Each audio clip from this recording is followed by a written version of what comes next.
Live from WRAL News Headquarters in Raleigh, your number one source for local news. WRAL News, coverage you can count on. A mostly dry and pleasant start to the Labor Day weekend. I'll let you know when we'll see some cooler temperatures by the end of the weekend, and also when to expect a bigger rain chance next week. That's coming up. Coach's wife shot. What we're learning about the incident that left a woman injured and the 16-year-old suspect. Plus, both sober officials share a warning for people spending Labor Day weekend out on the lakes. Well, cooler weather for the unofficial end of summer this weekend. Thank you for joining us. I'm Eric Miller. Temperatures in our area are back in the 80s today. It feels fantastic out there, but we'll be a little bit cooler for the rest of the Labor Day weekend. WRAL's Grant Skinner is in the WRAL Severe Weather Center now with more. Grant, we're going to end the month with only one 90-degree day. Yeah, warmer out there today and yesterday, but not too warm, and only one 90-degree day throughout this month. That's thanks to some cooler air in place. And there are some showers to the south, and we'll talk more about those in a second. But look at this chart here. Again, this is showing the calendar for this month. And look at all these temperatures throughout this month. All these in blue are below average. We've been below average for many days throughout this month. And only one day above 90 degrees. It was 92 on the 17th. That's it, though. It's been trending a lot cooler and trending cool for your Sunday as well. Again, cooler, still warm out there, but again, feeling very comfortable to end the Labor Day weekend.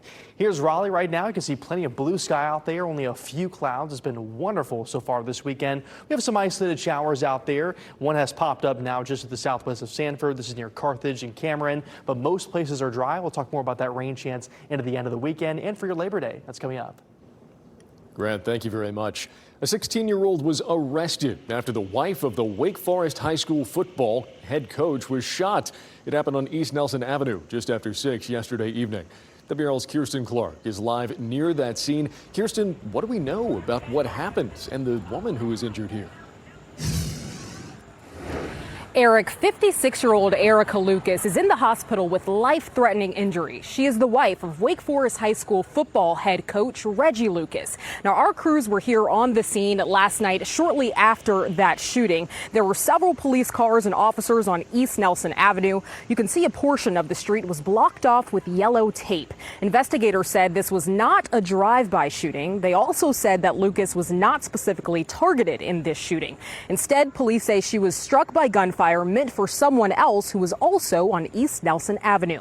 I spoke with a neighbor who lives one street over, and she described hearing the gunshots last night.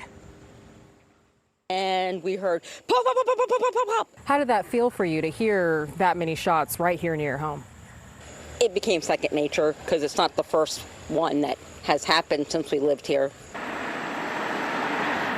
The 16-year-old has been charged with assault with a deadly weapon. Because this is an active investigation, officials are not releasing the name of the teenager and the school that they attend. You can see a Wake Forest police officer here behind me monitoring the area. He's been here for a few hours now, and we are still working to learn as much as we can about what happened leading up to that shooting. Live in Wake Forest, Kirsten Clark, WRAL News.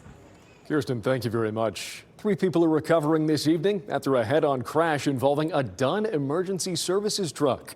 This all happened just after 11 last night on US 301 near Hodges Chapel Road. State Highway Patrol tells us that emergency services truck was on its way to an emergency with lights and sirens on. A pickup truck headed the opposite way, then crossed the center line and hit the truck head-on. The driver of the truck was taken to the hospital with serious injuries. A man and woman in the pickup were also seriously injured. All 3 were taken to Wake Med. So far, no charges have been filed. A tragedy in Columbus County. 4 young children died in an overnight house fire. This fire happened on North Colony Road near Chadbourne. Crews were called to that scene around 2:30 a.m. The Columbus County Fire Marshal says the children were 2, 4, 6, and 7 years old. Fire officials say there were no adults home at the time. There have been no word on identities or a possible cause. This remains a developing story. We'll continue to update you with new details as we learn them. A home in Raleigh sustained some major damage after a fire. It all started around 1:15 a.m. on Rawls Drive. The WRAL Breaking News Tracker was on the scene as crews worked to put out that fire. We're still working to learn if anyone was hurt. Crowds of people are flocking to our local lakes, trails, and parks this weekend, taking in that last weekend summer has to offer, and that can come with some real danger. So far this year, 5 people have died from boat accidents in North Carolina. WRAL's Laura Levine explains how the North Carolina Wildlife Commission is stepping up patrols to ensure this holiday weekend ends on a high note. We are out here on Jordan Lake with my new friend Peter, really taking in this Labor Day weekend. It's the unofficial end to summer, and officials want people to stay safe while having fun. Boats undocking in the water, jet skis skating by. I'm feeling good. The sun's out. There's a lot of commotion. Everyone's happy to, get on the water. Lake lovers here say the perfect medicine for the end of summer blues is this. I love just the water, the calmness. My brother came up for the weekend to visit and hoping to get out on the water, do a little water skiing, some swimming. This is my happy place. And patrol sergeants with the North Carolina Wildlife Commission wants to keep this a happy place. First thing we're always looking for is any type of safety issue, whether that's somebody operating in a careless or negligent manner. Sergeant Claude Smith tells me this weekend they'll have about 17 officers, most coming from other patrol areas, to assist covering Jordan and Harris Lakes. Here at Jordan and Harris Lakes in Chatham County, where I typically patrol at, we've had several boat incidents this summer, and the majority of the fatalities were alcohol related. As of the end of June this year, there had already been 42 crashes, 4 of them deadly. The 5th and most recent tragedy of 10-year-old Brooklyn Carroll this month has touched many. It's just really sad to see, and having kids, that similar age myself, and I bring my kids out here to these lakes, and we like to, go swimming or boating or whatever, and I couldn't imagine, going home without one of them. So NC Wildlife is spreading awareness, out with breathalyzers and Batmobile units on standby. The main thing that I always think about is completely preventable, and it's completely unnecessary. Laura Levine reporting there. And just a reminder, children under 13 must wear a life jacket at all times on a boat. Also, boating under the influence is a criminal offense with serious consequences, including potential jail time, fines, and suspension of boating privileges. Another reminder for folks out there, law enforcement officers are patrolling the roads across the state right now. This is all part of the governor's Highway Safety Labor Day Booze It and Lose It campaign. The goal is to minimize the number of impaired drivers on the roads. It's also to inform drivers about the risks of driving while under the influence. The increased patrols will run through Sunday, September 7th. $1 billion. That's the jackpot for tonight's Powerball drawing. That jackpot now the 6th largest ever. The cash payout is nearly $453 million. You can watch tonight's drawing. It'll be at 11 p.m. right here on WRAL. Well, coming up, supporting people through grief. It is scary when your person is going through brain cancer. The woman shares what inspired her to help others through their grief, and we learn about a new program she's created. Plus, saying goodbye to summer, how folks at Dix Park are celebrating the long holiday weekend. Welcome back. Taking a live look there over RDU, and that is exactly how you want it to look. A cloudless, beautiful sky on what is sure to be a busy travel day. We'll have another check of that forecast in just a few minutes. Today is National Grief Awareness Day. Duke's Cancer Center is launching a new grief support program. The idea came from a woman who lost her mother to cancer. WRAL's Grace Holland found out more about her mission to change the conversation around grief.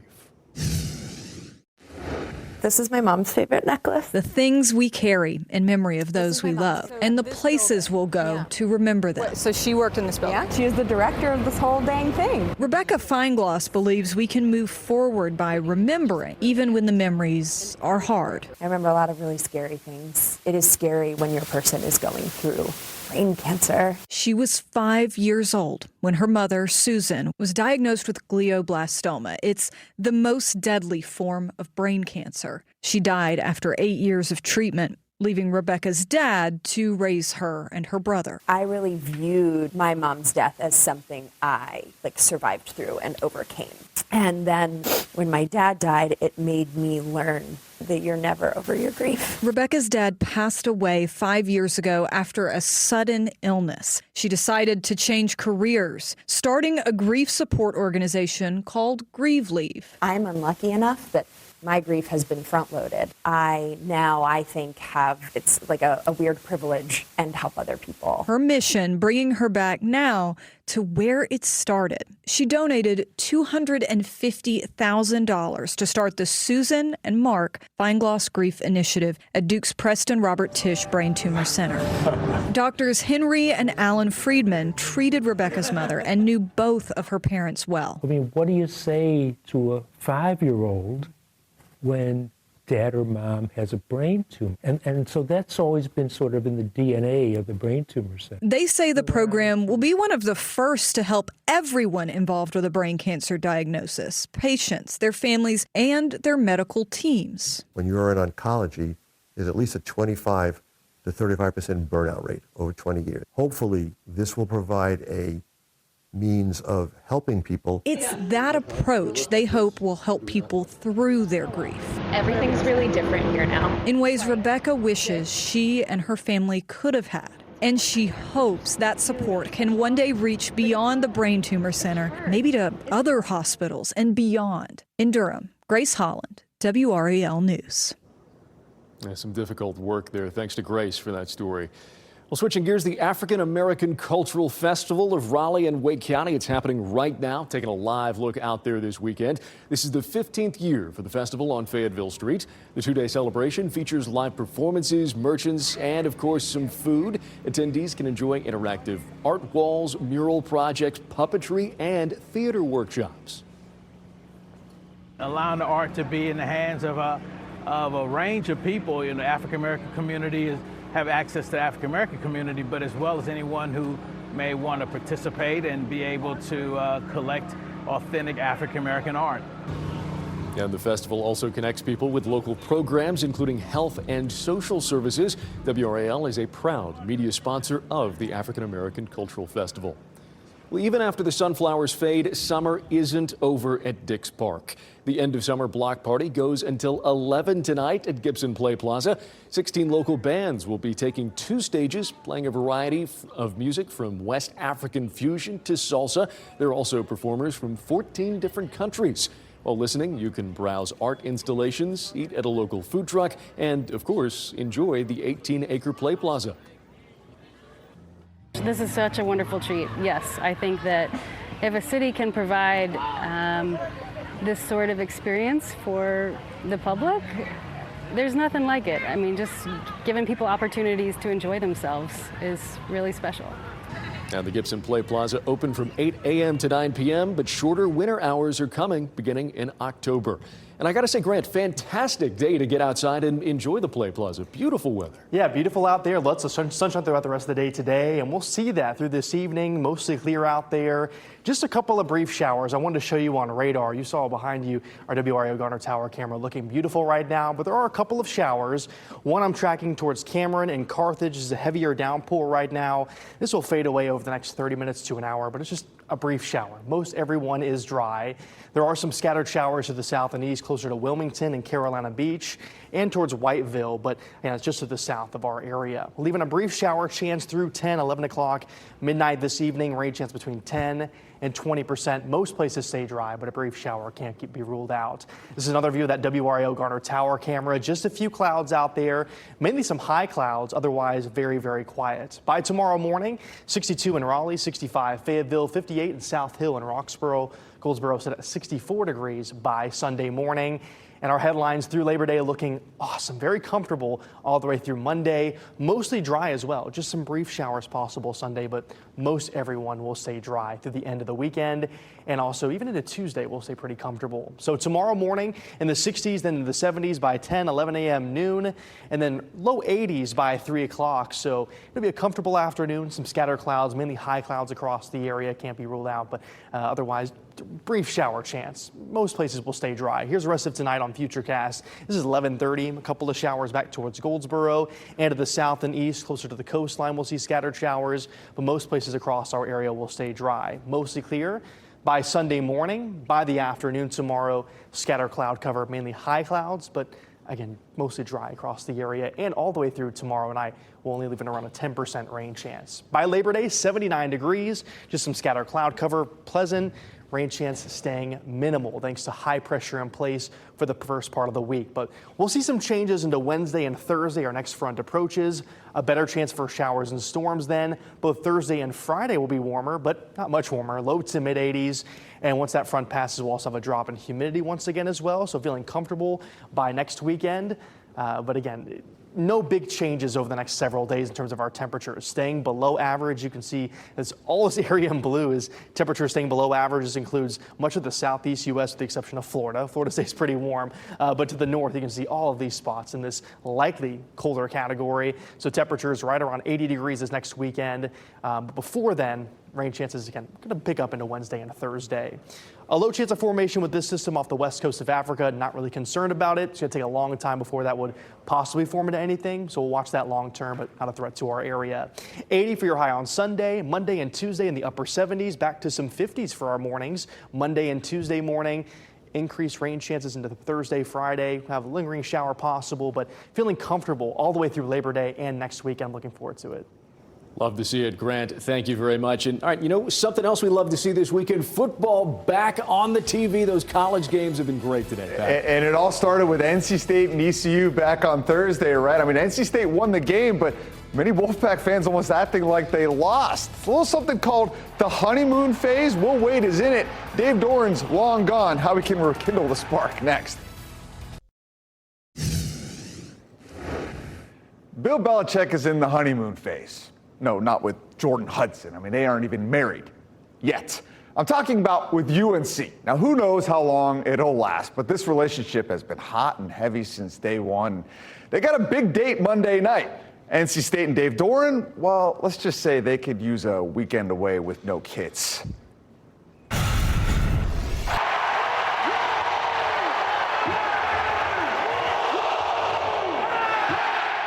And speaking of honeymoon, Will Wade in the house for State's opener versus ECU. And that guy has lit the spark again for Pac basketball fans. Football?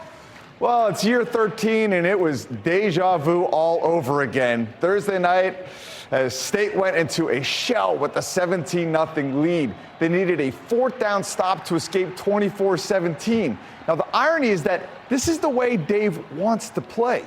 You might not like him, but he really likes this team, and he explained why Thursday night. There's a much different feel on that sideline than we had on our sideline a year ago. And just the way that they prepared, like this team they're so able to take constructive criticism. They want to be better football players and better men.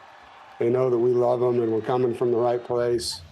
And they take it, they listen, and they work hard. And it paid off tonight. You know, I mean, that's a game, if you go back over the last 35 times it's played, it's usually a close game. And no different tonight. Even though we had a chance to not make it that way, that's how a lot of these games have ended.